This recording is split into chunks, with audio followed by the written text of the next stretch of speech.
Bismillahirrahmanirrahim. Assalamualaikum warahmatullahi wabarakatuh.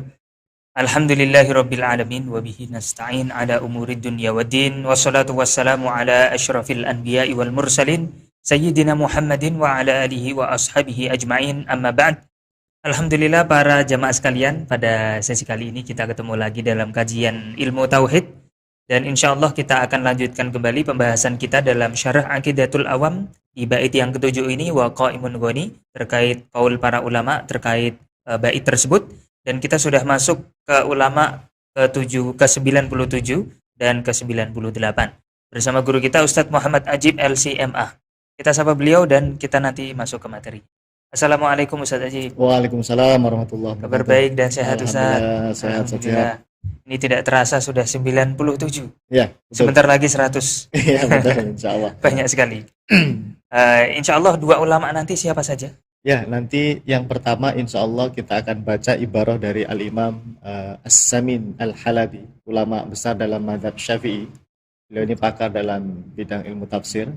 Kemudian nanti satu lagi ulama yang pakar dalam bidang bahasa Arab, yang pengarang kitab Kamus. Nah, tidak sabar lagi nanti kaulnya seperti apa dan ulamanya siapa?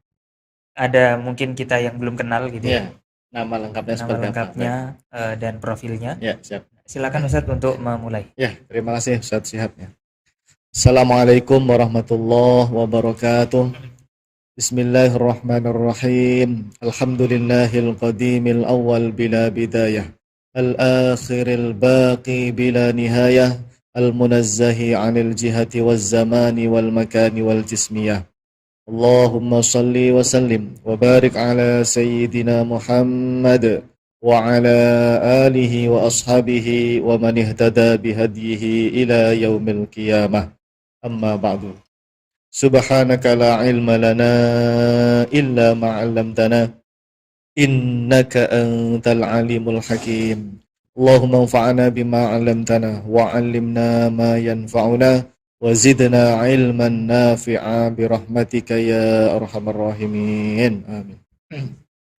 Baik hadirin jamaah yang dimuliakan Allah Subhanahu wa taala, malam hari ini alhamdulillah kita bisa bertemu kembali untuk melanjutkan pembahasan seputar bait yang ketujuh dari kitab Aqidatul Awam, yaitu Waqaimun Ghani, yang sampai dengan malam hari ini belum selesai-selesai karena kita harus membacakan ibarah pernyataan dari para ulama kita. Mudah-mudahan Allah Subhanahu wa taala senantiasa memberikan kemudahan, keberkahan kepada kita semua, dan semoga Allah Subhanahu wa taala senantiasa menambahkan kepada kita semua ilmu yang bermanfaat, ilmu yang barokah fid dunya wal akhirah. Amin ya rabbal alamin.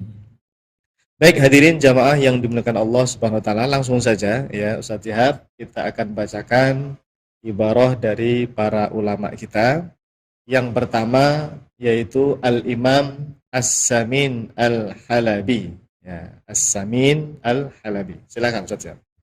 Al-Imam Syihabuddin Ahmad bin Yusuf As-Samin Al-Halabi Asy-Syafi'i Al-Asy'ari rahimahullahu taala, yang wafat tahun 756 Hijriyah, telah berkata di dalam kitabnya Umdatul Huffaz fi Tafsiri Asyrafil Al-Fadh, bahwasanya Allah Subhanahu wa taala Maha ada tanpa tempat dan Maha ada tanpa arah. Oke. Meninggal pada tahun 756. Berarti beliau ini sebelumnya Imam Ibnu Hajar Al-Asqalani lah. Kalau Imam Ibnu Hajar Al-Asqalani kan 852 ya. 852 Hijriah. Nah, ini tahun 700-an. Barangkali beliau ini sezaman dengan Imam siapa itu? Ibnu Qayyim Al-Jauziyah lah kira-kira, ya kan? Ya, karena beliau kan muridnya Imam Ibnu Taimiyah yang meninggal 728. Ya. Kalau ini kan 756 ya.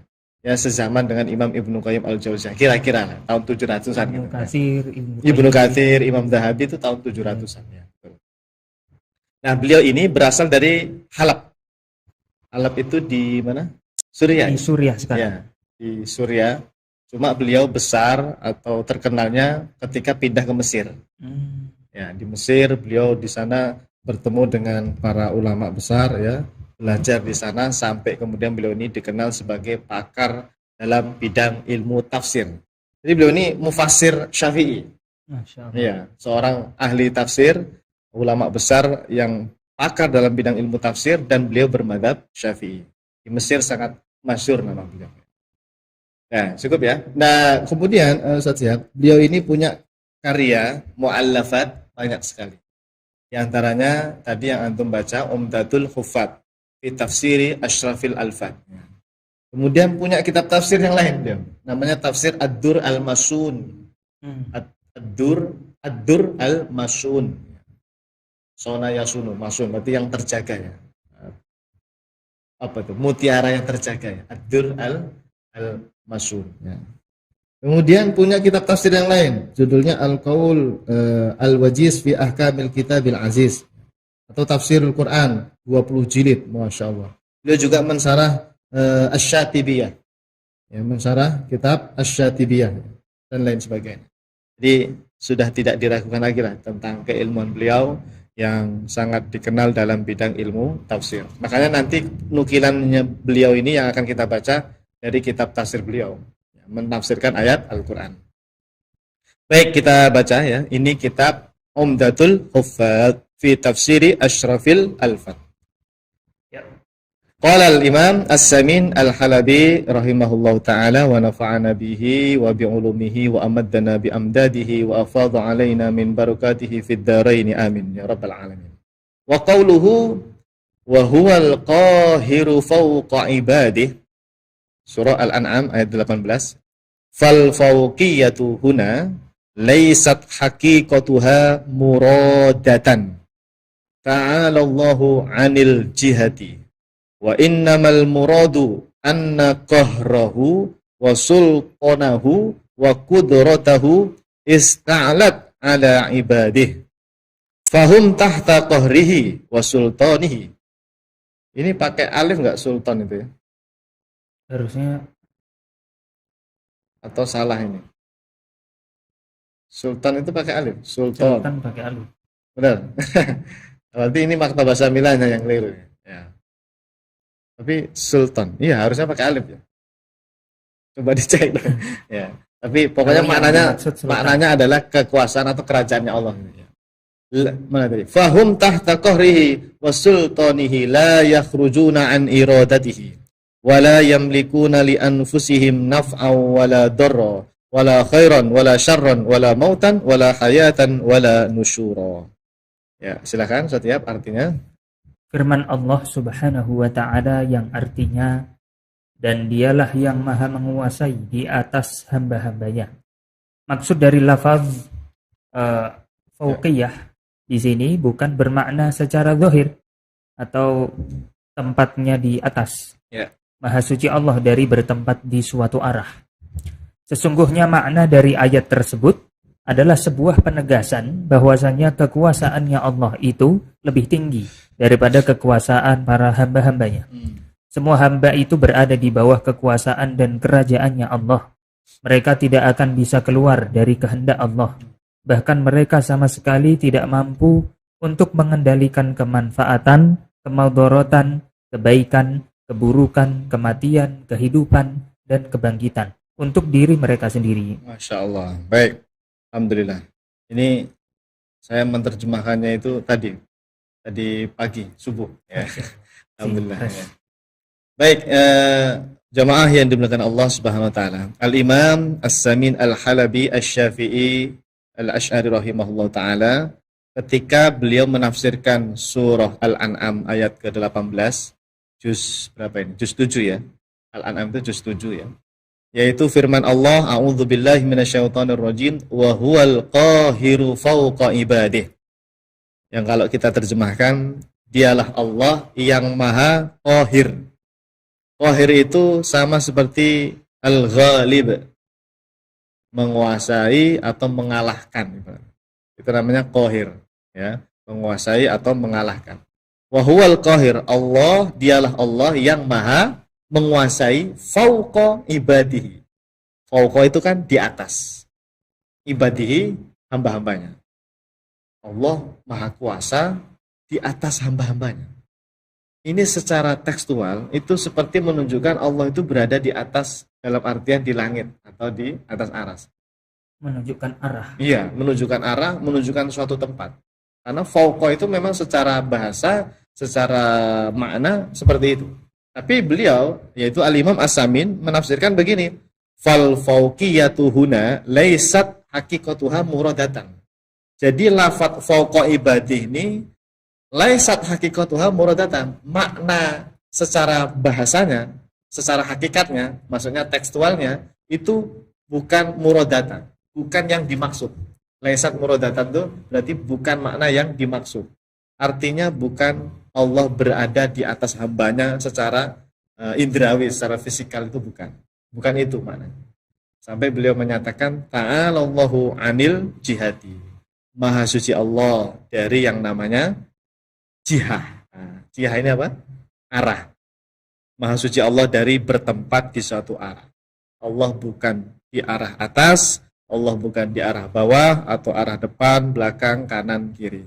Allah maha ada tanpa arah atau tanpa tempat. Karena kalau berada di suatu arah itu sudah pasti berada di suatu tempat. Makanya tempat dan arah ini memang satu kalimat talazum ibaratnya. Satu paketnya. Kalau ada tanpa tempat itu sudah otomatis ada tanpa arah. Begitu juga kalau ada tanpa arah ya berarti ada tanpa tempat. Nah, ini kenapa disampaikan oleh Imam As-Samin Al-Halabi, karena banyak di antara orang itu ketika membaca terjemah ayat ini, ialah Allah yang menguasai di atas hambanya, itu mengira maksudnya itu Allah berada betul-betul di atas hambanya, berarti di atas langit begitu. Secara tekstual begitu. Nah, ini salah. Pemahaman yang seperti itu salah. Jadi lafadz fauqa ibadih ini tidak boleh dipahami secara hakikat bahasa tekstualnya, bukan makna zahirnya. Laisat haqiqatuha muradatan. Jadi mana hakikat makna zahirnya itu bukan yang dimaksud. Wa innamal murad. Nah, lalu beliau menjelaskannya. Maksudnya itu sesungguhnya maksud dari kalimat fauqa ibadih adalah anna qahrahu wa sultanahu. Ini yang benar ada alifnya ini ya setiap ya. Anna qahrahu wa sultanahu gitu. Ada alifnya toknya ya. Oh, tidak pakai juga mungkin bisa. Tapi kalau dicek di itu pakai alif rata-rata. Sultanul ulama gitu kan. Sultan. Ya. Atau tanpa alif juga bisa. Wallahu a'lam. Harus dicek di kamus ya. Ya. Ini Sultana. kan ya. Sepertinya sih pakai alif ya, pakai alif. Antum kuliah bahasa Arab 7 tahun loh. Ada yang kelewatan ya. Ada satu lafadz yang kita kelewatan. Sebetulnya sepertinya ya, itu ada alifnya. Nah, kata beliau di sini, wa innamal muradu anna qahrahu wa sultanahu wa qudratahu ista'alat ala ibadi. Jadi sesungguhnya makna dari ayat tersebut, ayat tadi fauqa ibadi, itu adalah sebuah penegasan bahwasanya kekuasaannya Allah Subhanahu wa taala itu lebih tinggi daripada kekuasaan para hamba-hambanya. Ya, kekuasaan Allah lebih tinggi daripada kekuasaan hamba-hambanya. Bukan zat Allah itu berada di atas hamba, bukan. Ya, karena Allah itu maha suci dari yang namanya tempat atau arah. Oke. Semua hamba itu berada di bawah kekuasaan dan kerajaannya Allah. Fahum tahta qarihi wa sultanihi. La yakhrujuna an iradatihi. Tidak ada satupun dari mereka, dari hamba ini termasuk semua makhluk, tidak ada satupun yang keluar dari iradahnya Allah. Kalau Allah sudah menghendaki seseorang menikahnya itu tahun depan, ya tahun depan. Tidak bisa keluar dari iradahnya Allah. Dia paksa menikah tahun ini, tidak bisa. Tidak bisa. Udah hampir sebulan lagi. Oh iya, sebulan lagi. Ya siapa tahu bulan depan langsung nikah. Misalnya. Artinya jemaah, apapun yang terjadi di kehidupan kita ya, semuanya lah ya, termasuk kejadian yang ada di bumi atau di langit atau di luar angkasa sana atau yang di sekitar tempat kita tinggal, semuanya itu tidak akan meleset dari iradahnya Allah. Dan iradahnya Allah itu qadim. Apa? Qadim itu maha ada tanpa permulaan. Artinya sebelum adanya segala sesuatu ini, itu Allah sudah menghendaki semuanya. Nah, jadi sudah rapi beratnya ya, sudah rapi. Dan salah satu bentuk penghambaan atau pengabdian seorang hamba yang tertinggi kepada Allah. Salah satu ya, bentuk penghambaan yang tertinggi seorang hamba kepada Allah itu apa? Menerima segala sesuatu yang telah ditentukan oleh Allah. Nah, itu harus nerima. Kok begini ya hidup saya ya, ya Allah. Kok begini, kok biasa saja. Oh, nah, udah, itu semuanya sudah iradah Allah. Tinggal Anda itu berusaha, terus berdoa, terus ikhtiar. Tugas kita itu sebetulnya. Ikhtiar, tawakal, ikhtiar, tawakal. Itu kalau nanti pembahasan takdir itu di situ. Tugas kita hidup dunia ini jangan mikirin takdir. Takdir itu udah urusannya Allah. Kita ini tugasnya apa? Ikhtiar, tawakal. Ikhtiar, tawakal. Nanti hasilnya seperti apa? Kalau sesuai dengan keinginan kita, kita bersyukur. Kalau tidak sesuai dengan keinginan kita, ya bersabar. Gitu. Jadi goalnya di situ. Goalnya itu antara sabar atau apa namanya, bersyukur. Ikhlas atau tidak ikhlas. Ya, harus ikhlas, harus bersabar, harus bersyukur, dan seterusnya. Baik, la yakhrujuna an iradah. Artinya kita ini memang ini ya, di bawah kendali Allah, betul-betul di bawah kendali Allah. Makanya wahuwal qahiru fawqa ibadi. Semua hamba itu berada di bawah kekuasaan Allah. Wala yamlikuna li anfusihim naf'an wala dharra. Bahkan semua makhluk itu ya, mereka semua makhluk hamba-hamba itu tidak bisa memberikan manfaat dan juga tidak bisa memberikan bahaya.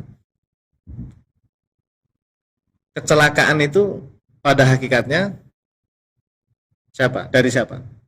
Dari Allah Subhanahu wa taala. Ya. Bukan karena kita kehati-hatian. Ya kita berusaha memang. Ketika berjalan atau ketika berkendara itu kita berusaha berikhtiar ya, bahasa kita, ikhtiar. Kasab kita itu ya. Usaha kita itu adalah pelan-pelan, berhati-hati. Tapi ketika terjadi sesuatu di dalam perjalanan, maka sejatinya itu semuanya adalah ketentuan Allah Subhanahu wa taala. Ya. Semuanya pokoknya. Baik itu nafa atau dor atau khair atau syar, itu semuanya dari Allah. Semuanya dari Allah. Ya.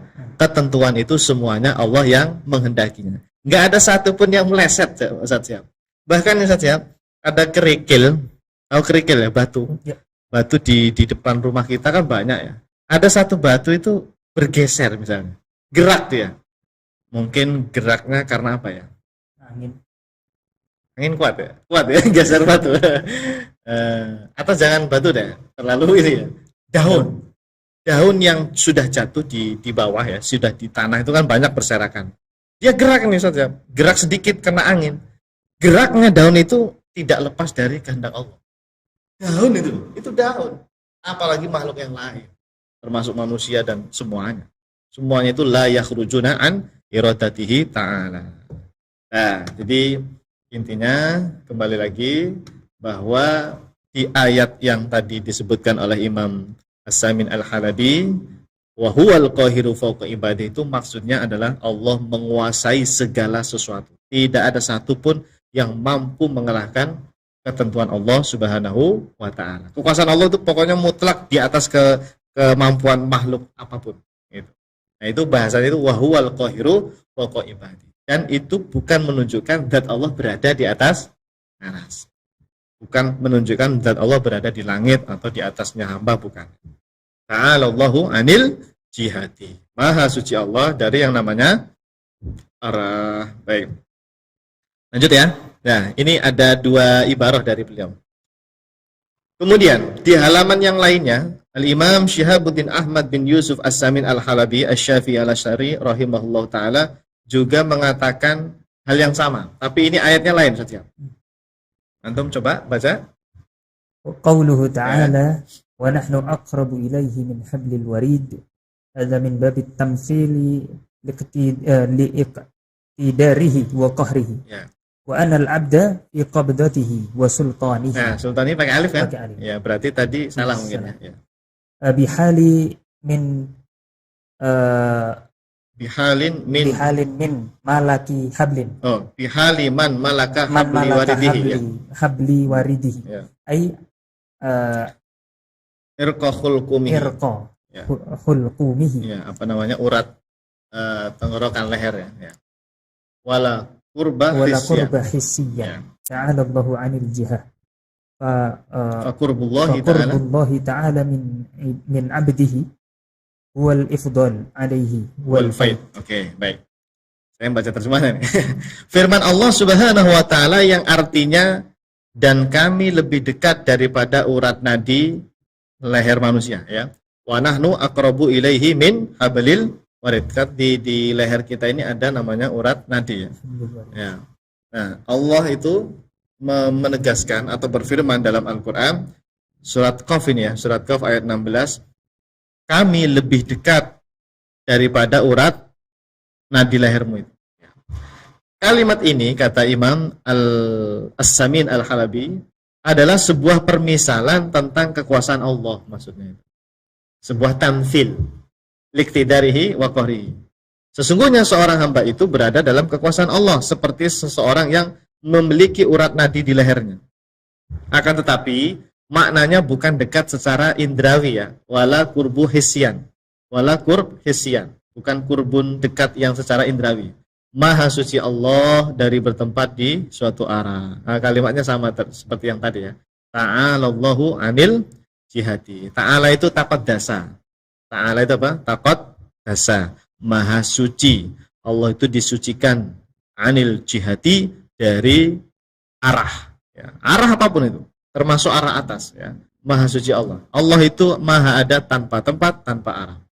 Wa qurbullahi ta'ala min abdihi wal ifdalu alaihi wal faid. Kedekatan Allah dengan seorang hamba itu maksudnya adalah sebuah ungkapan bahwa Allah Subhanahu wa taala maha memberi anugerah yang melimpah kepada hamba-hambanya. Jadi ifdal itu atau wal faid itu maksudnya apa? Memberikan anugerah, memberikan nikmat kepada seorang hamba.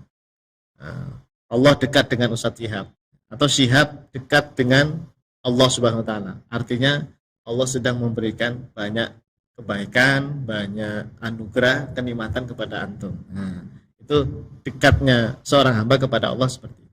Bukan dekat secara fisik, ya. Karena Allah tidak berfisik. Ingat, ya. Allah itu bukan benda, bukan fisik, bukan badan, bukan apapun. Laisa kamitslihi syai'un. Tidak ada satupun yang mirip serupa dengan Allah Subhanahu wa taala. Mutlak dari segi apapun. Makanya tidak berlaku yang namanya bertempat dan berarah, itu enggak berlaku. Karena Allah bukan benda, bukan sesuatu yang berbentuk, bukan. Dan tidak bisa dijangkau oleh hakikat hakikat Allah tidak bisa dijangkau oleh akal kita, tidak bisa. Nah, kita ini serba terbatas akal kita, ya. Kita hanya mengimani, meyakini bahwa Allah itu maha ada, dan adanya Allah tidak seperti segala sesuatu yang ada. Udah, seperti itu.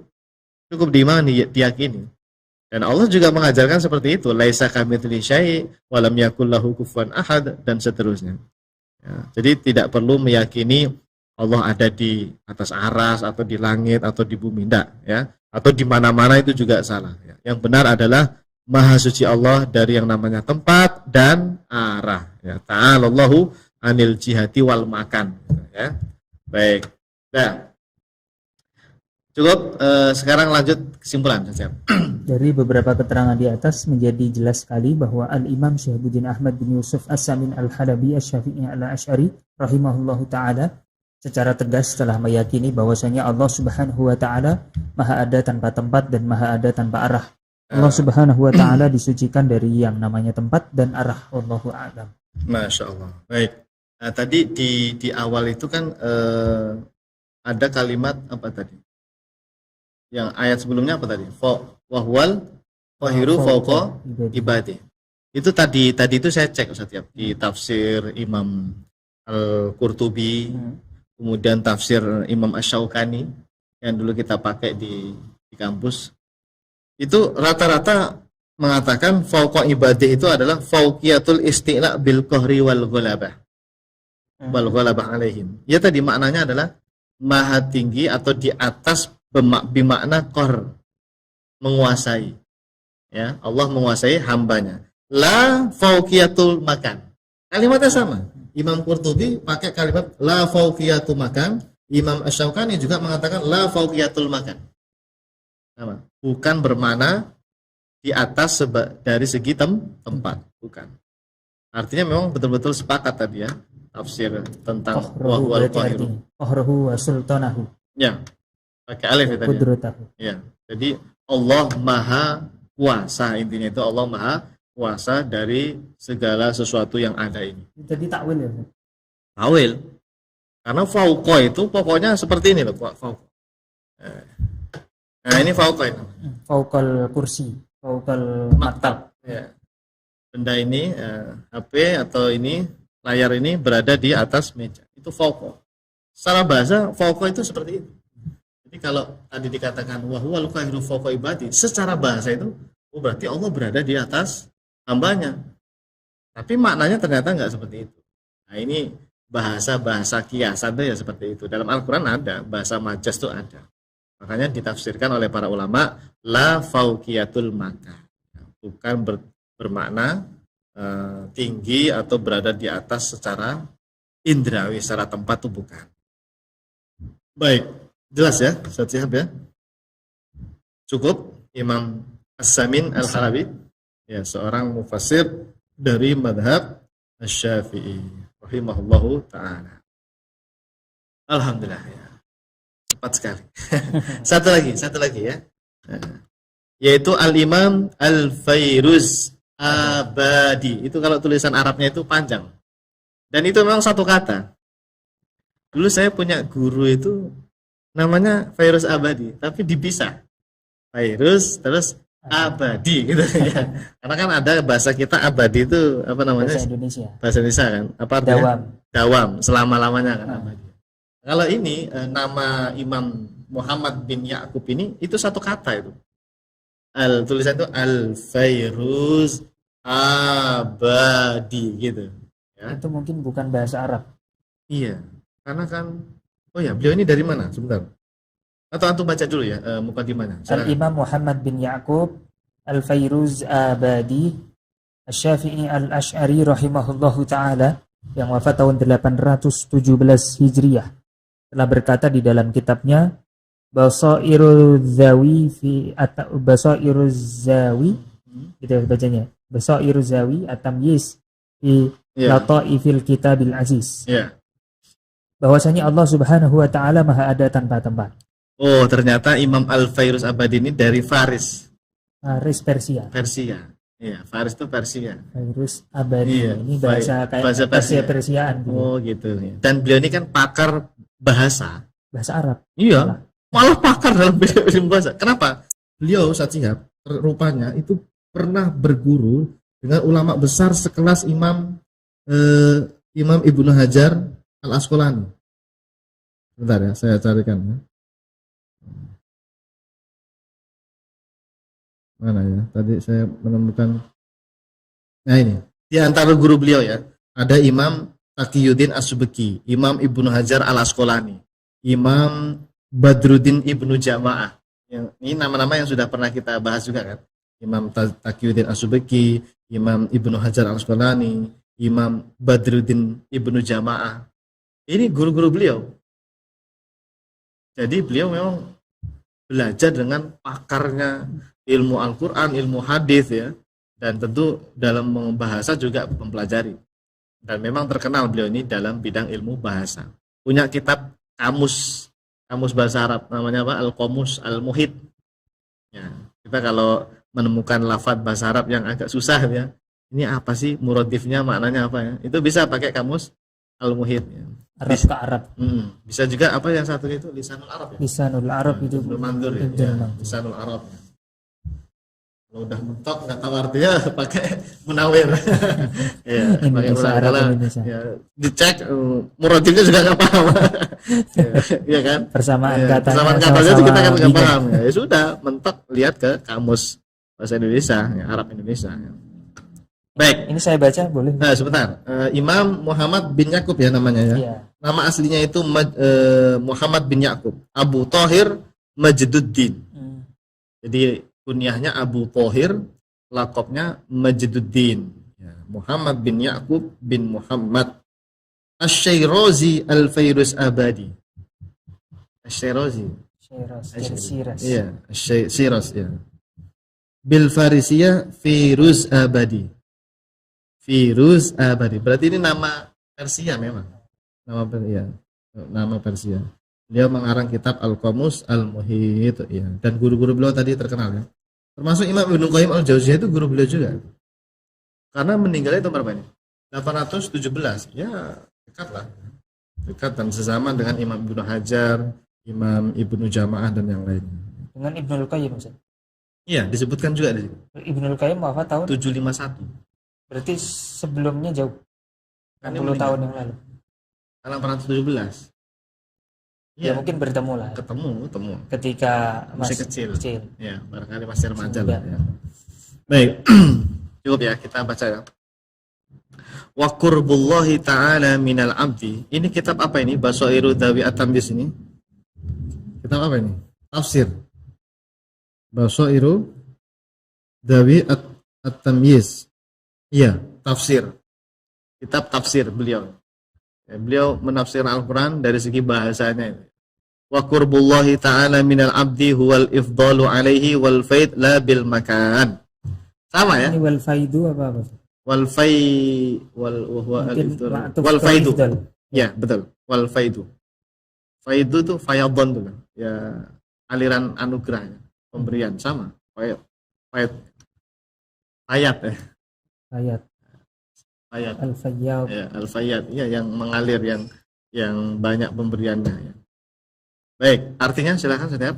Dekatnya Allah Subhanahu wa taala dengan seorang hamba, maksudnya adalah Allah Subhanahu wa taala Maha memberi anugerah kepada seorang hamba, bukan bermakna dekat dari segi tempat. Ya. Jadi dekatnya seorang hamba terhadap Allah Subhanahu wa taala atau dekatnya Allah Subhanahu wa taala kepada seorang hamba itu maksudnya adalah Allah memberikan anugerah, Allah memberikan nikmat, memberikan taufik kepada hambanya. Itu namanya dekatnya. Bukan secara tempat indrawi, bukan. Ya, bukan secara tempat. Baik, sama ya dengan apa yang tadi disampaikan oleh Imam siapa tadi sebelumnya? Imam As-Samin Al-Halabi, Asy-Syafi'i Al-Asy'ari rahimahullahu ta'ala. Jadi Allah ada tanpa tempat dan tanpa arah ini memang sudah menjadi akidah ulama salaf kita turun-temurun sampai sekarang. Masalahnya itu informasi yang seperti ini itu dikaburkan. Apa dikaburkan? Ditutup-tutupi seolah-olah ulama salaf itu meyakini Allah di atas aras. Allah di atas langit begitu. Nah, itu salah paham itu sebetulnya dalam memahami ibarat para ulama itu. Karena buktinya banyak sekali jamaah, pakar ilmu hadis, ilmu Al-Quran, ilmu fikih, ulama yang selama ini sudah kita baca itu rata-rata menyatakan Allah ada tanpa tempat dan tanpa arah. Dan itu bukan sesuatu yang sulit untuk memahami Allah ada tanpa tempat dan tanpa arah. Saya sering menyampaikan ke jamaah saya, Ustaz, kalau misalnya ada jamaah nih, ketika disampaikan, Ustaz kok enakan begini ya? Mengatakan Allah ada di atas aras itu kebayang di atas aras. Tapi kalau Allah ada tanpa tempat, tanpa arah itu gimana? Akal saya nggak bisa membayangkan apapun. Justru dengan Anda tidak bisa membayangkan apapun, itulah hakikat Allah seperti itu. Memang Allah tidak bisa dijangkau. Kullu ma khatara bi balik fallahu bi khilafi dzalik. Jadi mengenal Allah itu memang seperti itu. Bukan mengenal Allah itu kemudian kita samakan seperti makhluk yang bisa dibayangkan berada di atas aras atau di bumi atau di langit. Enggak. Itu malah bukan Allah itu yang seperti itu, ya. Allah itu maha ada dan adanya Allah tidak seperti segala sesuatu yang ada. Memang betul-betul di luar nalar kita. Itulah iman, ya. Itulah yang dinamakan iman. Percaya, cukup diyakini, bukan diteliti, ya. Kalau Anda teliti malah itu salah. Oleh karena itu ada salah satu ungkapan dari ada yang mengatakan ini ungkapan dari Sayyidina Abu Bakar As-Siddiq, ada juga yang mengatakan ini perkataannya Ali bin Abi Thalib. Begini ungkapannya. Saya sampai hafal ini karena sering dengar juga dari guru-guru kita. Al-ajazu an darakil idraki idraku wal bahthu an dzatihi kufrun wa isyraku. Ini yang mengatakan antara Sayyidina Abu Bakar atau Ali. Ada riwayatnya dari kitab-kitab para ulama kita disebutkan. Al-ajzu an darakil idraki idraku. ketidakmampuan akal kita dalam menjangkau hakikat Allah, idraku, itulah yang namanya ma'rifat. Itu sudah bagus, itu idrak sudah bagus. Itulah yang dinamakan ma'rifat Allah. Mengenal Allah itu memang seperti itu. Sampai kita mengatakan saya nggak mampu menggapai hakikat Allah. Al-ajiz, intinya itu al-ajiz. Al-ajzu an darakil idraki. Tidak mampunya kita dalam menggapai hakikat Allah, itu sudah bagus. Idraku, itulah pencapaian, itulah ma'rifat kita kepada Allah seperti itu. Nah, lalu ada lanjutannya, wal bahthu an dzatihi kufrun wa isyraku. Adapun wal bahthu, mencari-cari seperti apa ya Allah itu? Allah itu apakah di atas aras atau benar-benar di atas aras? Itu malah menyebabkan orang kufrun wa isyrak. Itu malah menjatuhkan kepada dirinya kepada apa? Kekufuran atau perbuatan syirik. Malah salah. Kenapa? Orang yang meyakini Allah itu seperti makhluk, atau Allah itu mirip dengan makhluk, atau berada di suatu tempat dan arah itu dikatakan kufrun wa isyrak. Kenapa? Karena pada dasarnya yang dia anggap itu bukan Allah. Jadi seperti menduakan Allah. Padahal Allah tidak seperti itu. Ibaratnya kalau logikanya begini, ada orang dia nganggap ada batu besar, terus dia bilang itu Allah. Oh, ini Allahku, ini Tuhanku. Ya itu tetap syirik karena batu itu bukan Allah. Nah sama ketika ada yang mengatakan Allah itu punya bentuk, punya fisik yang besar, berada di atas aras. Ya pada dasarnya itu dia sedang menyembah sesuatu yang bukan Allah, itu malah salah itu. Makanya para ulama kita sering mengingatkan, kalau sudah membahas Allah itu jangan sekali-kali mentasbih atau mentajsim Allah. Hindari dua kalimat itu saja. Ya. Jangan tasbih dan jangan tajsim. Ya. Tasbih itu berarti tadi menyerupakan Allah dengan makhluk. Itu namanya tasbih. Atau kalau tajsim berarti meyakini Allah seperti makhluk, itu tajsim, meyakini Allah itu ada bentuknya, ada ukuran, itu tidak boleh.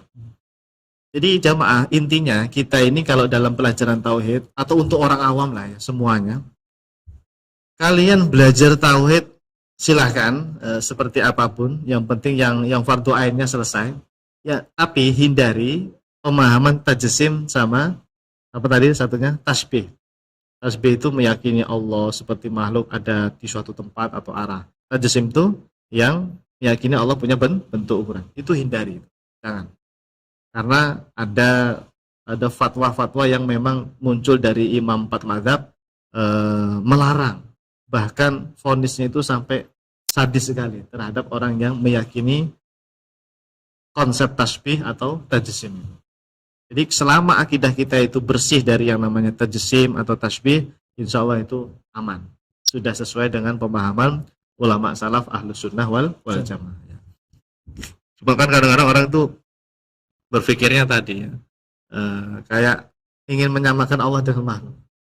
Ya Allah itu harus berada di satu tempat biar ada katanya gitu.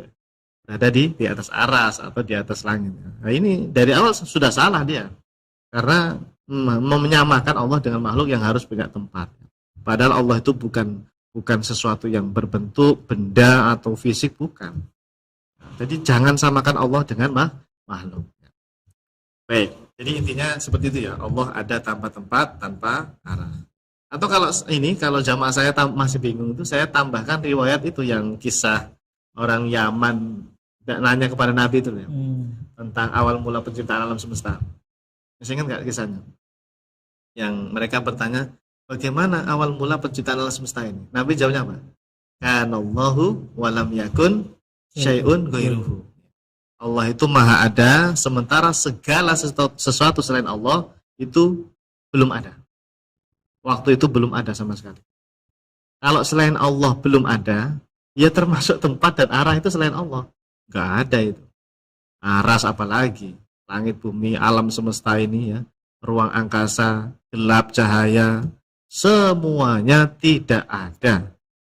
Yang ada hanya Allah. Nah itu Allah ada tanpa tempat itu ya seperti itu.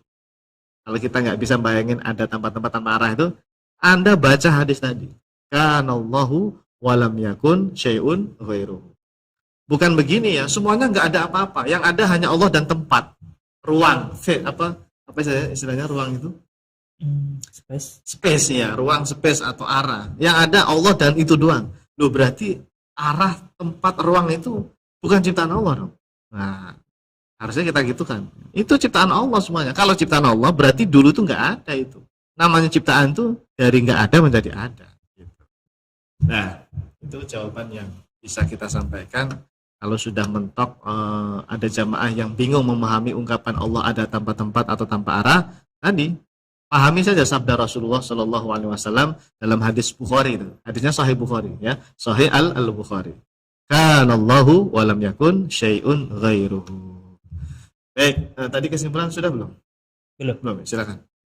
Pada keterangan di atas sangat jelas sekali bahwa Al-Imam Muhammad bin Ya'qub Al-Fairuz Abadi Asy-Syafi'i Al-Asy'ari rahimahullahu ta'ala secara tegas telah meyakini bahwasanya Allah Subhanahu wa ta'ala maha ada tanpa tempat. Wallahu a'lam. Oke, alhamdulillah. Cukup setiap ya? Ya, tapi saya malah ini kan kita membahas Waqaimun Ghani, mensyarah Waqaimun Ghani. Tadi secara kesimpulan dari Imam Fairuz Abadi itu Allah ada tanpa tempat. Ya. Kemudian As-Samin Al-Halabi itu fauqiyah. Ya. Fauqiyatul makan. Fauqiyah mengingkari fauqiyatul makan. Ya.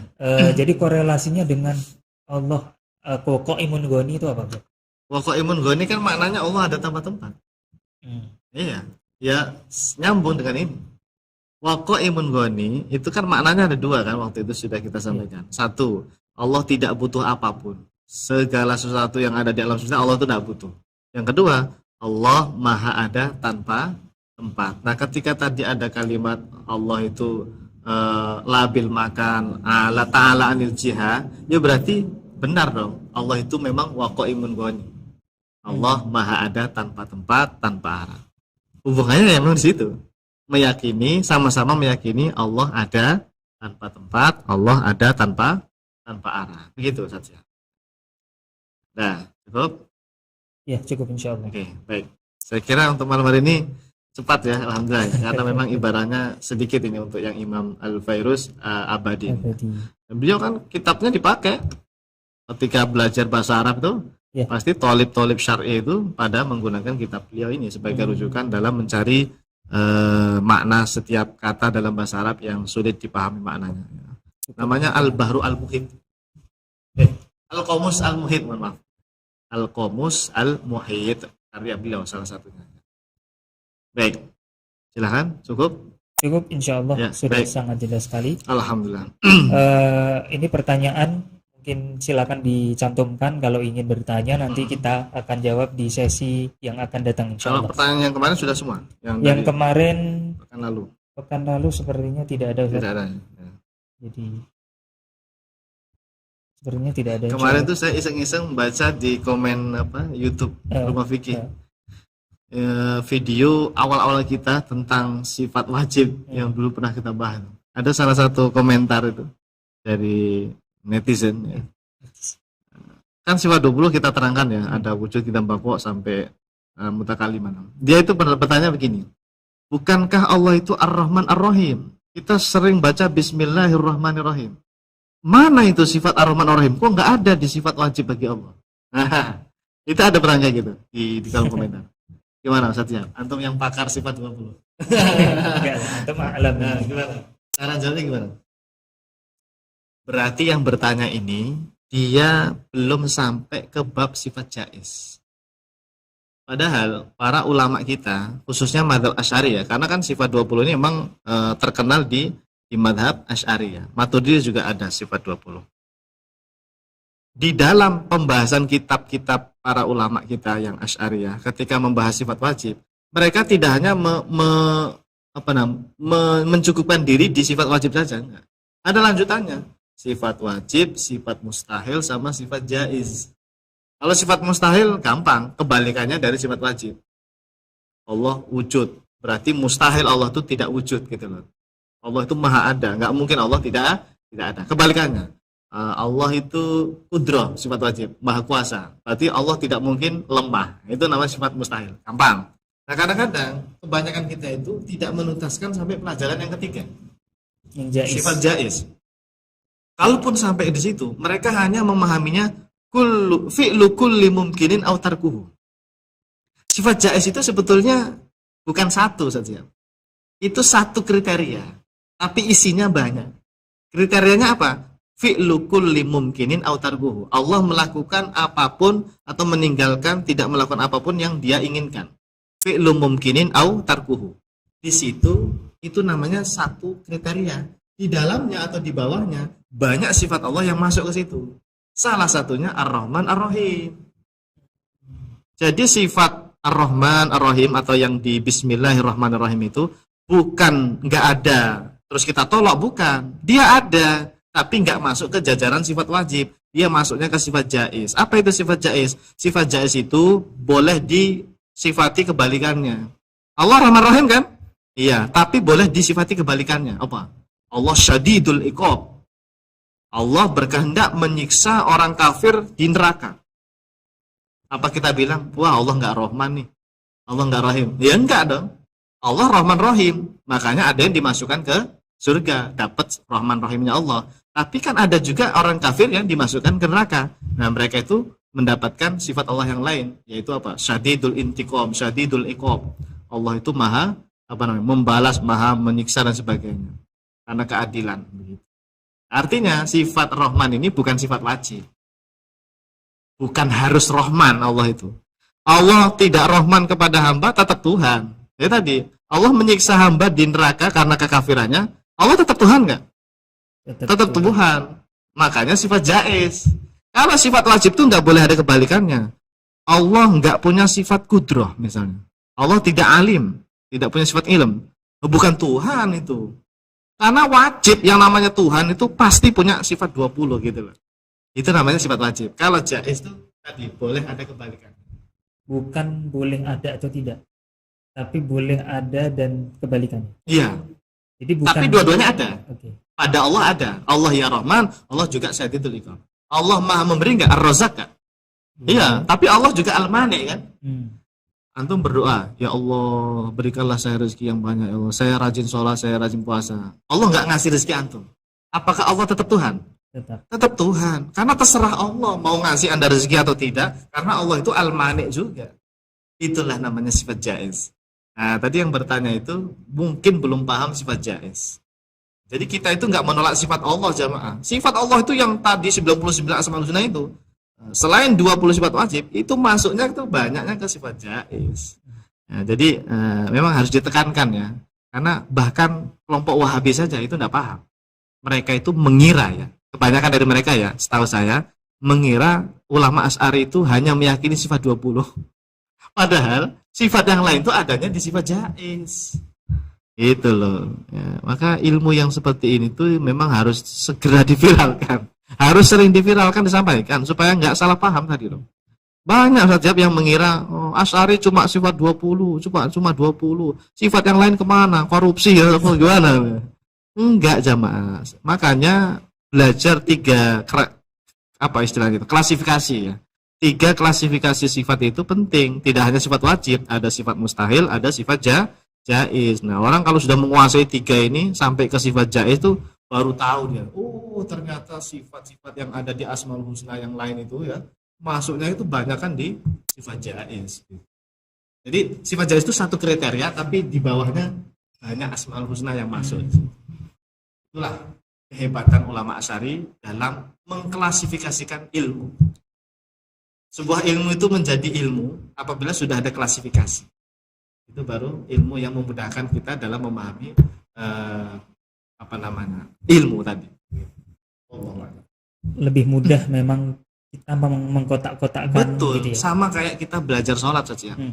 Di zaman sahabat dan zaman para tabiin kan belum ada itu mana rukun, mana sunnah, abaat, mana sunnah, belum ada kan, belum ada klasifikasi kayak gitu. Pokoknya ya semua dilakukan gitu. Karena Nabi sholat begitu. Tapi di akhir setelah itu atau di zaman Imam 4 Madzhab sudah muncul itu klasifikasi ilmu. Ya, oh ada yang namanya rukun sholat, ini seperti ini rukun sholat karena dulu begini Nabi begini, dalilnya begini. Oh ini sunnah apa? Itu namanya klasifikasi. Sholatnya sama, Nabi, para sahabat, para tabiin dan Imam 4 Madzhab itu sholatnya sama, cuma beda klasifikasi. Sama kayak gini. Apakah dulu Imam Syafi'i itu meyakini sifat 20? Kalau meyakini sifatnya iya. Tapi kalau meyakini klasifikasi 20-nya belum ada. Di zaman Imam Syafi'i apa sudah ada? Sifat 20 belum ada. Tapi ilmu itu sudah ada belum? Imam Syafi'i itu yakin nggak Allah itu ada? Iya loh. Yakin. Imam Syafi'i yakin nggak Allah itu maha kuasa? Yakin. Yakin. Maha mengetahui, maha menghendaki. Nah itu kan sifat 20 semua itu. Wujud hidam bakok, kudro iroda dan seterusnya. Sudah ada ilmu itu jamaah di zaman Imam Syafi'i, tapi belum terklasifikasikan. Belum ada pembagian, nih sifat 20, ini sifat wajib, ini sifat jaiz, ini sifat mustahil. Belum ada. Nah, itulah namanya klasifikasi ilmu itu seperti itu. Bukan berarti ilmunya nggak ada ya. Ada, para ulama kita sama meyakini Allah itu wujud, Allah itu kidam, Allah itu baqo, semuanya yakin itu. Saya yakin kalau Imam Syafi'i hidup lagi nih kita tanya, Imam Syafi'i apakah engkau meyakini Allah itu qadim, Allah itu baqo? Pasti beliau jawab iya. Memang begitu. Tapi kan di zaman Imam Syafi'i belum ada namanya 20 sifat wajib, itu belum ada. Belum ada klasifikasi ilmu begitu. Ya, paham ya? Nah, gitu. Sama seperti tadi. Ada rukun sholat 17 atau 13, tapi di zaman sahabat belum ada klasifikasi itu. Baik, wallahu a'lam bishawab. Ya, kita cukupkan sampai di sini Ustaz. Terima kasih Ustaz. Ya. Sama-sama juga. Semoga terima manfaat. kasih. Amin ya rabbal alamin. Dan jemaah juga terima kasih sudah membersamai kita. Insyaallah kalau ada pertanyaan kita jawab di sesi minggu depan. Kita tutup sama-sama dengan bersama membaca doa kafaratul majelis. Subhanakallahumma wa bihamdika asyhadu an la ilaha illa anta astaghfiruka wa atubu ilaik. Wassalamualaikum warahmatullahi wabarakatuh. Salurkan infak terbaik Anda untuk Rumah Fikih Indonesia melalui Bank Syariah Indonesia dengan rekening 3353158410 dan juga Bank Muamalah dengan rekening 36006321. Keduanya merupakan rekening resmi Rumah Fikih Indonesia atas nama